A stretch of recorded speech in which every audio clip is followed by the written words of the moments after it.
Previously on Moya.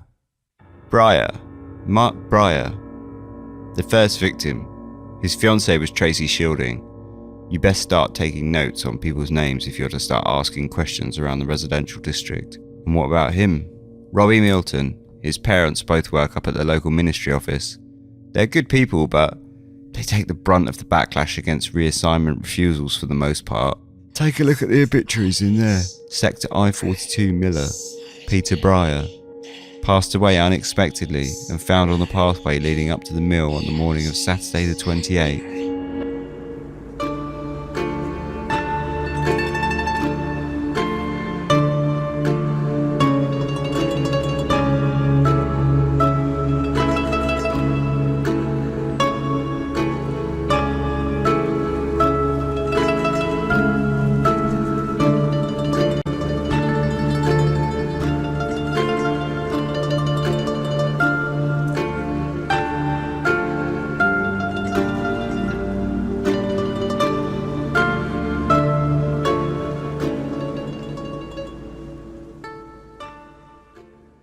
The bare fields gave way slowly to grey concrete that clashed with the heavy clouds in the sky behind, poised for another evening of shedding their weight across Moya. I was on my way back to the sector's mortuary for the second time in as many days, which was twice too many as far as I was concerned. Despite the foreboding prospect of standing in the cold medical facility, staring at yet another dead body, lifeless under the unforgiving industrial lighting, the obituary of Peter Breyer from the old copy of the Star turned over in my mind. As my car slowed automatically to meet the speed limit of the road as it snaked into the more built-up administerial district, I turned its significance over and over in my mind. Two members of the same family dying in the same place, potentially murdered in the same place even, 20 years apart. The obituary stated only that Peter had died unexpectedly, and yet, in more natural deaths, these things tend to read, died peacefully, or something of that nature. Unexpectedly. What exactly was it insinuating? Or was I simply projecting, the fate of his grandson now known to me?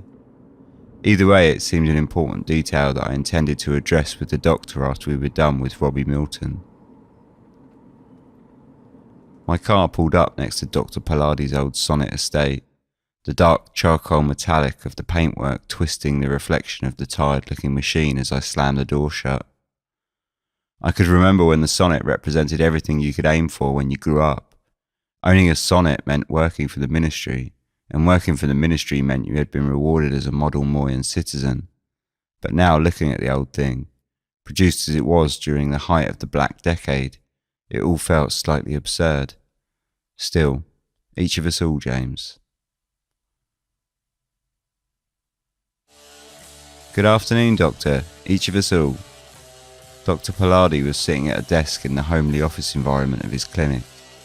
Working alone as he did, I suppose one can afford to create a workspace purely to satisfy oneself, and Dr. Pallardi had really gone to town with the concept. On the walls were photos of old cars, framed and hung side by side, a timeline of Moya's engineering triumphs, although there were several that I did not recognise. The furnishings, aside from the doctor's sturdy hardwood desk, were minimal, with just two small wood and fabric chairs and a low coffee table. A tape machine played a clanging, scratchy old cacophony of guitars, and large pot plants were littered throughout the room, looked after extraordinarily well, but placed with little sense of spatial forethought, with leaves overhanging one of the chairs and another half blocking the only window to the outside. Good evening, Agent. Got a little more rest after this morning's excitement, I hope. Yes, thank you. All the commotion worked well to put me quickly back to sleep once the whole ordeal was squared away. These cars, Doctor, are they all of Moyan origin? There are several I don't recognise. Oh, you noticed. Car man, are you? Most of them are, but there are a few from the belly of the dragon, as it were. You do realise that I'm a ministry agent, Doctor? Naturally, James. Take them down and do whatever you would do with them if it will make you feel better. But understand, it's not what they represent that I care for, simply what they are. And what are they? Oh, now who needs to be reminded of his ministry connections, eh, James? The doctor smiled and jumped out of his seat, clearly keen to educate me on his automotive interest. This one, the Bolt 5, first ever fully electric production car. And this, he pointed to a car a few frames from the first. The Bolt 7, the first fully electric car that could pull 0 to 60 in less than 4 seconds. Fantastic engineering. Yes, they're beautiful things, Doctor, it's true, but remember that the same engineers are capable of plenty else that's not so beautiful at the same time. Of course. A simple appreciation, you understand. I trust my pictures are safe for another day. I'm not here to seek out contraband, luckily for you, Doctor, I replied, giving him a small smile. Keeping the local types on side is not always easy when you're seen as the strong arm of the ministry. And besides, the only people that came through this office were all dead, so it would have been difficult to influence them in any way. As to what I am here for, Doctor, do you have any news for me? That I do, James, he said, a little too excitedly, which I hope was a remnant of his enthusiasm for the vehicles on the wall, rather than for the dead bodies. Follow me and I'll walk you through it, he said as he whipped on his white coat and sprung through the rear door of the office. You'll notice, right away I think, he said, pointing towards the body of Robbie Milton, now lying flat on his back on the metal slab, that the boy has some strong discoloration to his feet. The onset of frostbite, it appears, which leads me to believe that it's very likely he'll been walking naked, or in the very least barefoot, for some time. I looked down at the soles of the dead man's feet, which was swollen and pink, along with several grazed areas of hard skin which had peeled and shred from the balls and heels of both feet. So you think he might have been walking for most of the night? At least, I'd have thought, James, probably 3 or 4 hours. Not a lot else wrong with him outside of that I could find at first. At first? As you're aware, there were no markings on the outside of his body. Nothing much to go on. I had to get inside to find any sort of answers as to what had done the young lad for his last. And what did you find on the inside? I asked, now acutely aware that the doctor's enthusiasm was, as I feared, as much for the dead as it was for the pictures in his office. Well, at first nothing, but then, curiously, I found some rather large and unhealthy-looking crystals in his kidneys. Of course, it all started to fall into place at that point. It did? I asked, clearly missing the bigger picture. The doctor was looking at me, back down at the body, and then back to me again, as if I might put 2 and 2 together as simply as a medical man with his training could do so. You're going to have to enlighten me, I'm afraid, Doctor. Well, now, you see, we don't have all the medical equipment we always need out here for more complex analysis. At first I missed the lad's problems because we have no real way to test blood, you see. But after I found these crystals, calcium oxalate as it happens, I had a long hard think of what I could do. Now then, if you'll be so kind as to hold this, James. He passed me a small black plastic torch and skipped over to the light switch, plunging the room into darkness. A small green light on the freezer door flashed on and off in the corner of the room. If you would, James, not going to see much without that thing on. I flicked the button of the torch and the room illuminated in a soft blue glow. Come, and hold it up to the young man's mouth. As I did as the doctor asked, the skin of the body turned an eerie, thick purple, all except for a small patch around the mouth and down the chin, which was lit and shone in a vibrant neon green. Thankfully, the doctor clicked the light back on. It hummed and flickered 2 or 3 times, sending the room into a violet haze, before returning to a constant, saturating white. A fancy show, Doctor, but what does this all mean for our victim here? Ethylene glycol poisoning, James, he exclaimed triumphantly. Incredibly difficult to assess without a proper blood analysis, of course, and I've already sent off relevant samples for just that, but I'm quite sure. Ordinarily, it probably wouldn't even have occurred to me, but what with the weather as it is, well, it's also obvious, is it not? It's not, Doctor, I'm afraid. I'm still rather at a loss. Antifreeze, you see. Once metabolised, it's quite difficult to find in the body. Our young lad here had clearly been quite ill for the past day or so, that much I could see. Then I found the crystals in the kidney and began to consider. I tested the blacklight almost as a last-ditch effort with the equipment we have out here, but there it was. You see, fluorescein is often added to such products to enable them to easily be seen by engineers and whatnot. You often find remnants of this from the ingestion and vomit and everything else. Yes, I'm quite sure of it. So do you think he was poisoned? I asked the doctor, now feeling very puzzled by everything that was being thrown my way.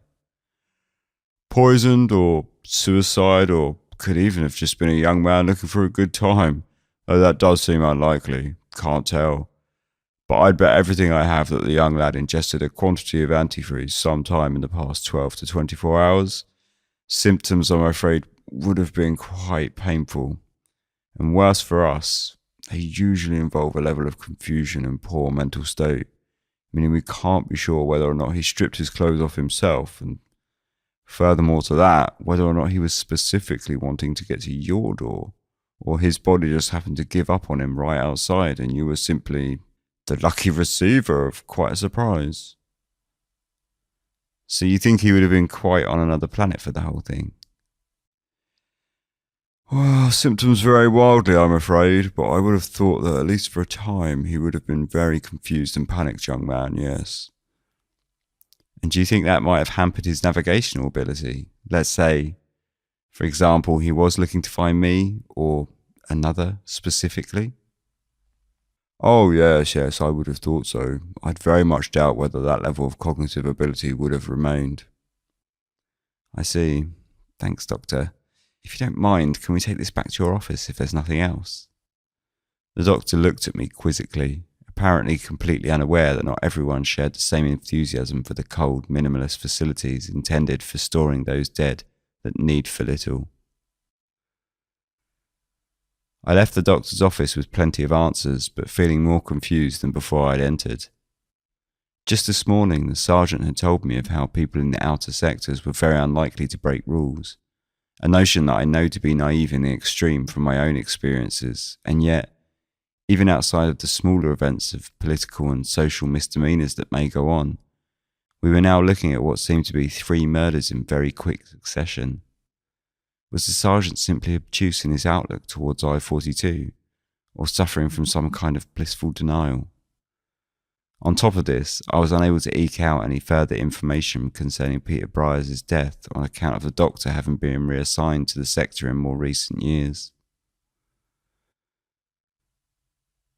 By the time I returned to the motel, the darkness of the late evening was creeping across from the fields surrounding the edge of the residential district, and the snow had, once again, begun falling.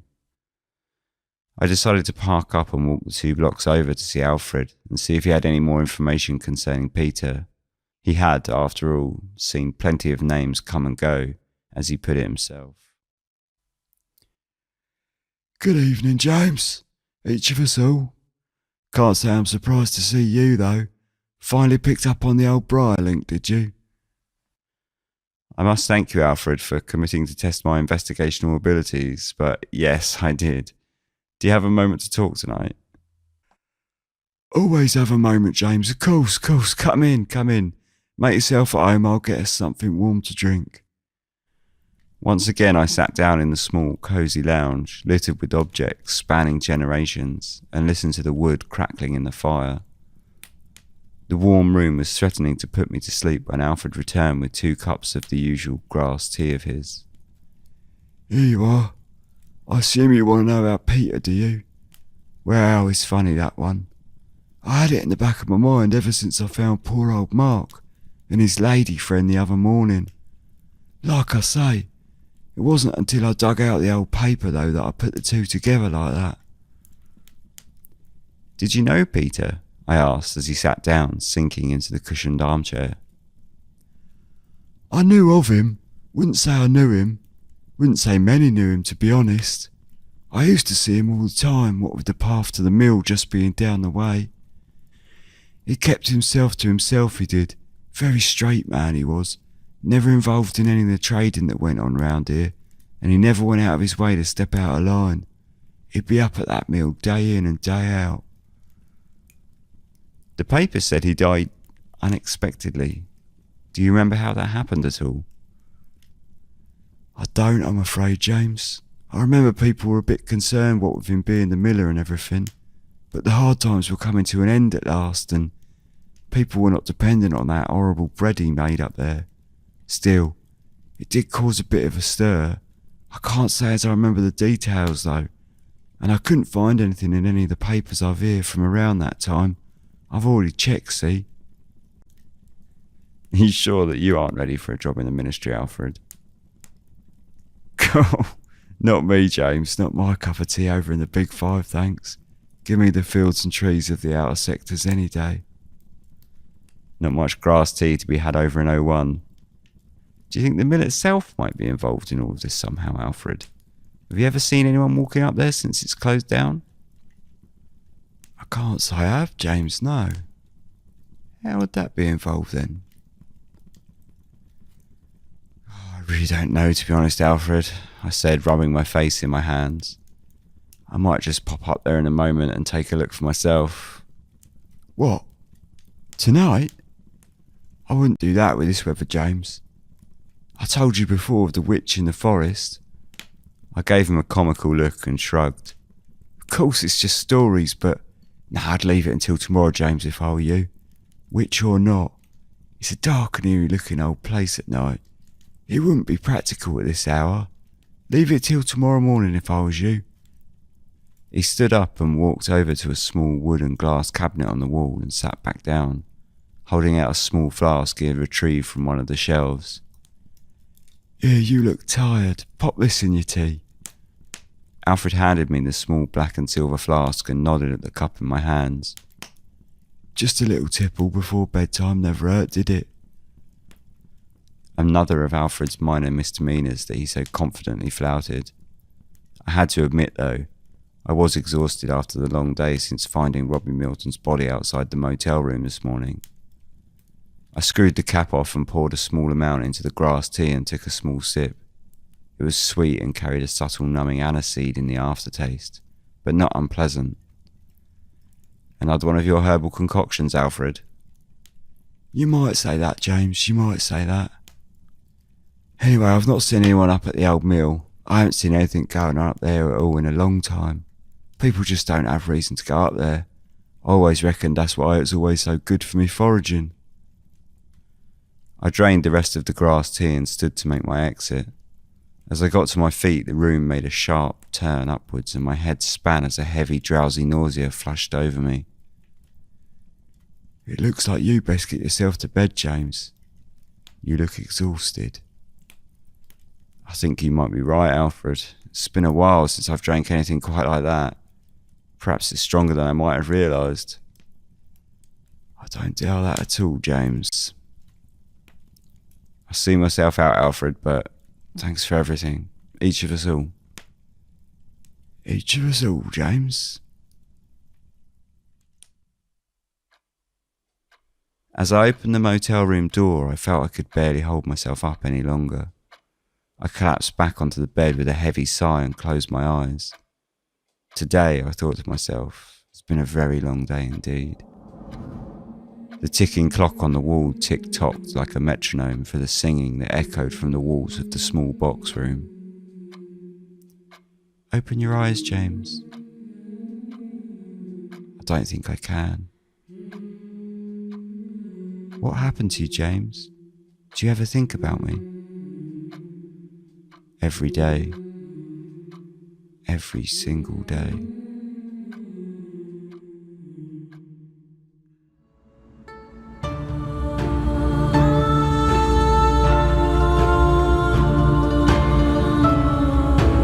Moya was created by Ben Cutmore. Intro and outro music is used under Creative Commons Attribution License and is called Russian Winter by Tim from tabletopaudio.com.